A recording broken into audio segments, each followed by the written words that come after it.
Bienvenidos a Sector del Terror. Antes de comenzar el video, me gustaría saber desde dónde nos escuchan. Los leo en comentarios. La noche olía a gasolina quemada y miedo. Carlos apretó los puños contra las grietas del sillón, los nudillos blancos bajo la piel morena. Fuera, el chirrido de los neumáticos sobre el pavimento agrietado hizo que su padre alzara la cabeza del periódico. No hubo tiempo para correr. La puerta se derrumbó bajo las botas militares antes de que su madre terminara de santiguarse. 3 hombres entraron, arrastrando consigo el olor a pólvora y sudor ácido. El que llevaba una máscara de luchador manchada de rojo. El diablo lo reconocieron al instante. Apoyó el cañón de su cuerno de chivo sobre la mesa donde aún humeaba la cena. El plazo venció, dijo, aunque nadie recordaba haber pedido ningún préstamo. El billete de 1000 pesos que su padre ofreció con manos temblorosas fue arrancado junto con 2 dedos. Los gritos se mezclaron con el tableteo de balas contra el techo de lámina. Cuando se fueron, dejaron una advertencia grabada con cuchillo en la pared. Mañana no habrá perdón. Carlos pasó la noche en vela, limpiando la sangre de los azulejos, mientras su hermana menor, Lily, lloraba en silencio bajo la mesa. El reloj marcaba las 3:33 am cuando el sueño lo venció. En la pesadilla, un hombre de traje color ceniza le tendió una tarjeta de visita manchada de óxido.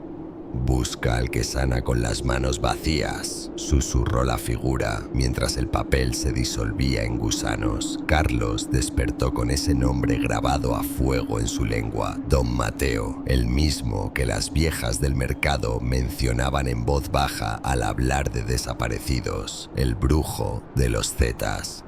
El rancho de Don Mateo emergía entre los matorrales como un cadáver medio enterrado. Las paredes descascaradas mostraban impactos de bala antiguos y el aire olía a tierra mojada y carne quemada. Carlos sintió el peso de docenas de ojos invisibles siguiendo sus pasos mientras cruzaba el patio, donde muñecas sin cabeza colgaban de los árboles, sus cuerpos de trapo marcados con símbolos que hacían arder su mirada. La puerta se abrió antes de que tocara. Don Mateo no era un anciano como esperaba, era algo peor, un hombre en la plenitud de la edad con piel demasiado tersa para alguien que olía a podredumbre antigua. Sus manos, alargadas y de uñas negras, sostenían un machete oxidado mientras desollaba un pollo vivo sobre un tazón de latón. El animal no se debatía. «Sabía que vendrías», dijo sin alzar la vista. La voz le salía del pecho, demasiado profunda para su cuerpo delgado. El interior de la choza estaba repleto de frascos con líquidos oscuros. En uno de ellos, Carlos reconoció una mano infantil preservada en formol. Don Mateo escupió una frase en náhuatl que hizo hervir el contenido de todos los recipientes al mismo tiempo. «Los Zetas no son hombres, son perros con uniforme», murmuró mientras limpiaba el cuchillo en su pantalón. «Pero hasta los perros obedecen a su amo verdadero». Arrojó el pollo desollado a una jaula en el rincón, donde 3 criaturas similares se arremolinaban para devorarlo. Carlos notó que todas tenían los ojos cosidos con hilo negro. «¿Qué debo hacer?». La pregunta le ardía en la garganta. El brujo sonrió por primera vez, mostrando dientes afilados como clavos. «Firmar». Del techo descendió un pergamino amarillento atado con una cinta de cuero. Al desenrollarlo, Carlos vio que estaba escrito en una lengua que le provocó náuseas al mirarla. Don Mateo le clavó una aguja en el dedo y guió su mano sangrante hasta el pie del documento. Con sangre se escribe el destino, susurró. Con sangre se paga. En el instante en que su dedo tocó el papel, las velas se apagaron. Algo frío y multitudinario se movió en la oscuridad, rodeándolo.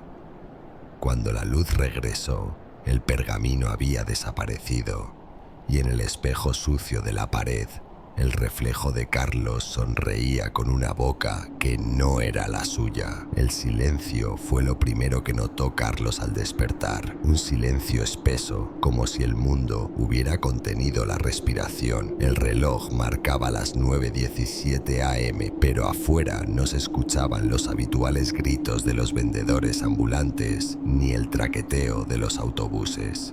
La casa estaba intacta. Demasiado intacta. Los dedos cercenados de su padre habían vuelto a su mano, sin cicatriz ni marca. En la pared, donde horas antes sangraba la amenaza tallada, solo quedaba una mancha de humedad con forma casual. Su madre canturreaba en la cocina mientras freía huevos. Lily jugaba en el suelo con un muñeco de trapo que Carlos no recordaba haberle comprado. El perro, negro, dormitaba en un rincón. Todo era normal. Demasiado normal. Al pasar frente al espejo del baño, el reflejo tardó un segundo en imitarlo. Cuando se inclinó a lavarse la cara, el agua del grifo salió roja y espesa por 3 segundos exactos antes de aclararse. Las pesadillas comenzaron esa misma noche.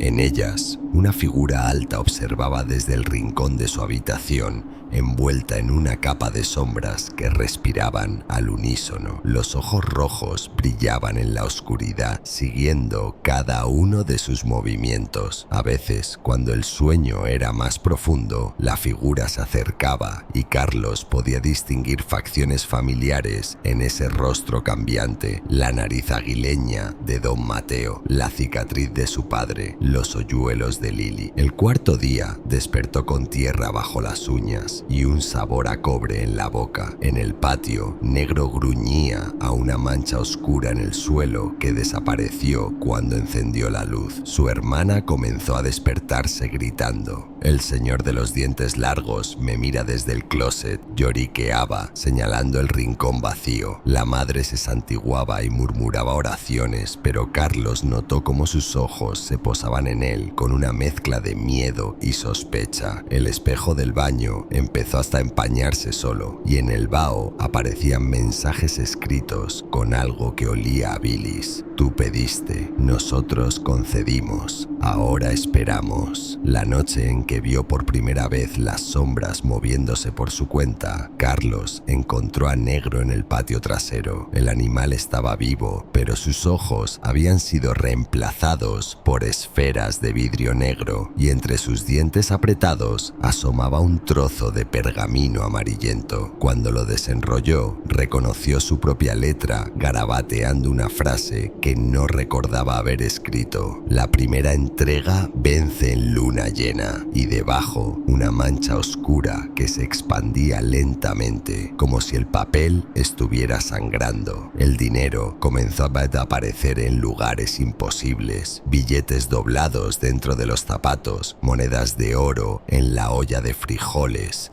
fajos de pesos escondidos entre las sábanas limpias.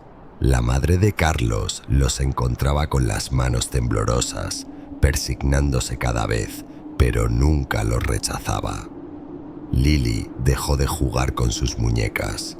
Ahora pasaba las tardes sentada frente al espejo del pasillo, murmurando conversaciones con alguien que solo ella podía ver. A veces reía con una risa aguda que no le pertenecía. Otras veces lloraba, pero las lágrimas que rodaban por sus mejillas eran demasiado espesas, demasiado oscuras.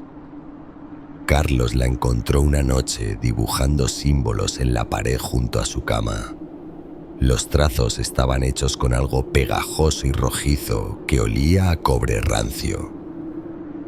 «¿Qué haces, hermanita?», preguntó. tratando de disimular el temblor en su voz. La niña giró la cabeza con un movimiento demasiado fluido para sus 6 años. «Estamos preparando tu cuarto, hermano», respondió con una sonrisa que mostraba demasiados dientes. «El señor de los dientes largos quiere que te sientas como en casa». Negro ya no dormía. El animal permanecía agazapado frente a la puerta de Carlos todas las noches, los ojos de vidrio brillando en la oscuridad, los músculos tensos como si estuviera cazando algo invisible. Una madrugada, Carlos lo encontró en la cocina, devorando algo que crujía entre sus mandíbulas. Al encender la luz, vio que era un murciélago muerto, pero el animal seguía moviéndose, como si algo dentro de él siguiera vivo. Las paredes transpiraban cuando nadie miraba. Pequeñas gotas de humedad que trazaban caminos sinuosos antes de evaporarse al amanecer. Si Carlos se acercaba lo suficiente, podía distinguir patrones en esas marcas. Rostros distorsionados, manos suplicantes, bocas abiertas en gritos silenciosos. La noche antes de la luna llena, se despertó con un peso en el pecho. Algo se sentaba sobre él, frío y pesado como un cadáver. No podía moverse, no podía gritar. Solo podía mirar mientras la figura de sombra se inclinaba sobre su rostro, y en ese momento de terror puro, reconoció los ojos. Eran los de don Mateo, pero la voz que susurró en su oído era distinta, múltiple, como si docenas de gargantas hablaran al unísono. Mañana viene el cobrador. Cuando logró incorporarse, jadeando, encontró la cama empapada en un sudor frío y viscoso que olía a azufre. Y en la palma de su mano izquierda, marcado como una quemadura reciente, el número 13 se había grabado en su piel. La luna llena colgaba como un ojo hinchado sobre la casa cuando llegó el cobrador. Carlos lo sintió antes de verlo, un cambio en la presión del aire, como si la realidad se estirara demasiado fina en un punto. Las luces parpadearon 1, 2 veces, y entonces él estaba allí, de pie en medio de la sala sin haber abierto puertas ni ventanas. No era el diablo de las ilustraciones, era peor. Su traje gris perla estaba impecable, pero la carne bajo el cuello desabotonado se movía como si cosas vivas se retorcieran bajo su piel. Los ojos eran 2 pozos rojos que no reflejaban la luz. Cuando sonrió, Carlos vio que sus dientes eran todos caninos, afilados y amarillentos, dispuestos en hileras que se perdían en la garganta. «Tienes algo que es mío», dijo, y su voz era el crujir de huesos viejos, el chasquido de una cuerda al romperse.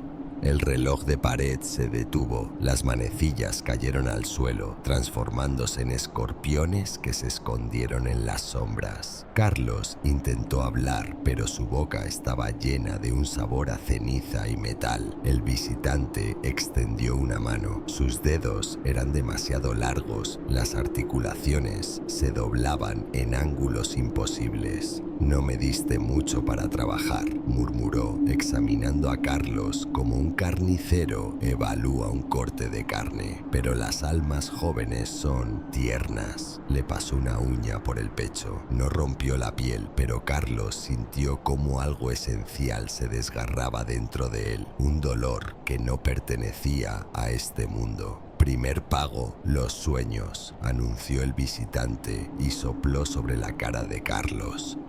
Una fría neblina gris salió de su boca, nariz y oídos, arremolinándose en la palma de la criatura antes de desaparecer. Carlos cayó de rodillas. Algo fundamental se había ido. Ya no recordaba cómo se sentía la esperanza. Segundo pago, el tiempo. continuó el visitante, y esta vez apretó el puño. Carlos gritó cuando arrugas aparecieron instantáneamente en sus manos. Miró el espejo y vio a un extraño de 40 años mirándole fijamente. El visitante se inclinó hasta que sus labios rozaron la oreja de Carlos. El último pago lo decides tú, susurró. Algo tuyo o algo de ellos. Su mirada se desvió hacia el pasillo donde Lily dormía en su cuarto. Cuando Carlos volvió a mirar, estaba solo, pero en el espejo su reflejo permanecía de pie, sonriendo con dientes que se afilaban lentamente, y en su muñeca izquierda un nuevo número había aparecido junto al primero. 12. Los días siguientes fueron un infierno de números descendentes. Cada mañana, Carlos despertaba con un nuevo dígito grabado en su piel. 11, 10, 9. Marcas que ardían como hierro candente y no sanaban. Lily ya no era Lily.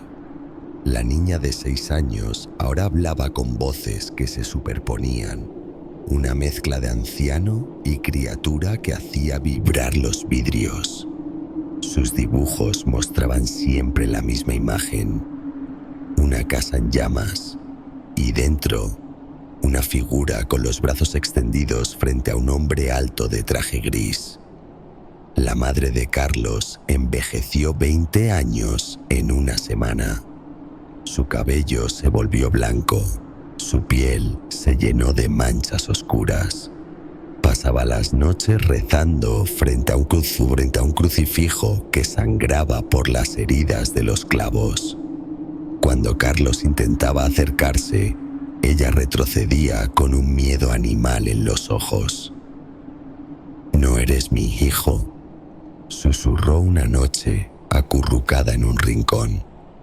«Te lo llevaron y pusieron algo dentro de tu piel». El día que el número 5 apareció en su pecho, los Zetas regresaron.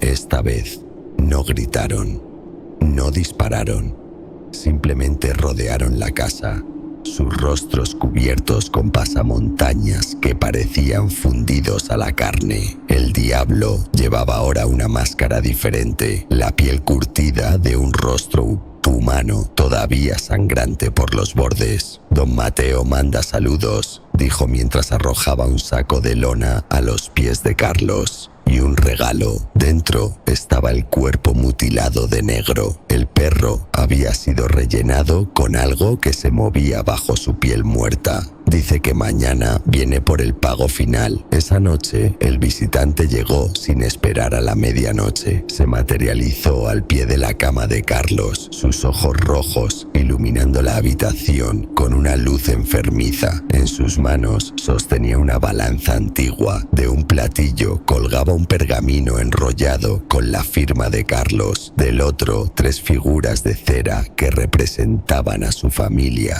«Elige», ordenó, y su voz hizo sangrar los oídos de Carlos. «Uno para salvar, los otros 2 para liquidar la deuda». La cera de las figuras comenzó a derretirse, goteando sobre los platillos. Carlos miró entre lágrimas cómo la figura de su padre ya estaba medio fundida. La de Lily gritaba en silencio. Cuando extendió la mano, no fue hacia su hermana. Agarró la figura de su madre y la arrojó a los pies del visitante. Ella jadeó, sintiendo como algo se rompía para siempre dentro de su pecho. «Tomen a ella». El visitante sonrió con satisfacción. Sabía que elegirías bien. Al amanecer, encontraron a la madre colgada del techo de la cocina. Su cuerpo estaba intacto, pero la cara había sido reemplazada por una máscara de carne fresca, todavía húmeda. La cara de don Mateo. Y en la palma de su mano derecha, grabado con precisión quirúrgica, el número final, 0. El funeral fue una farsa. Los vecinos murmuraban mientras el ataúd descendía a la tierra, sus miradas acusadoras clavadas en Carlos. Nadie lloró, ni siquiera Lily, que permaneció de pie con una sonrisa de dientes demasiado afilados para una niña, sus pupilas dilatadas hasta cubrir todo el iris. El primer trabajo llegó esa misma noche. Un sobre negro apareció bajo la puerta, conteniendo una fotografía de un hombre joven y una dirección en la colonia Libertad. No había instrucciones, pero Carlos entendió al instante. Las sombras en su habitación se arremolinaban con anticipación, formando herramientas que reconocía aunque nunca hubiera usado. Cuchillos de carnicero, sierras oxidadas, ganchos de carne. Cuando llegó al lugar señalado, la puerta estaba abierta. El hombre de la foto ya estaba atado a una silla, la boca cosida con hilo negro. Sus ojos suplicaban, pero Carlos ya no sentía nada. Las manos le temblaron solo al principio. Después de la tercera víctima, desarrolló un gusto por el trabajo. Los Zetas lo llamaban el recogedor y susurraban su nombre con un temor reverencial. Don Mateo empezó a enviarle regalos, cajitas de hueso tallado que contenían dedos momificados, botellas de mezcal con larvas nadando en el fondo, un cinturón hecho de lenguas secas. Pero el visitante nunca se fue. Aparecía en los espejos cuando Carlos se afeitaba, su reflejo retrasado unos segundos. Susurraba en sueños cifras y nombres, una lista interminable de deudores. La noche que cumplió 18 años, Carlos encontró a Lily en el techo de la casa, balanceándose sobre la cornisa. «Él dice que ya es hora de tu pago final», dijo sin volverse, su voz un coro de susurros. «Pero no te preocupes, hermanito, yo me quedaré con ellos».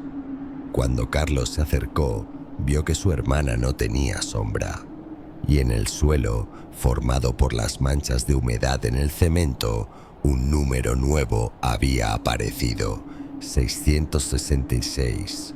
Un contrato renovado, una condena sin fin. Carlos miró sus manos, ahora cubiertas de cicatrices que no recordaba haberse hecho. Las uñas estaban negras y afiladas. En la distancia, el aullido de un perro muerto hacía tiempo rompió el silencio de la noche. Sonrió. Había trabajo por hacer.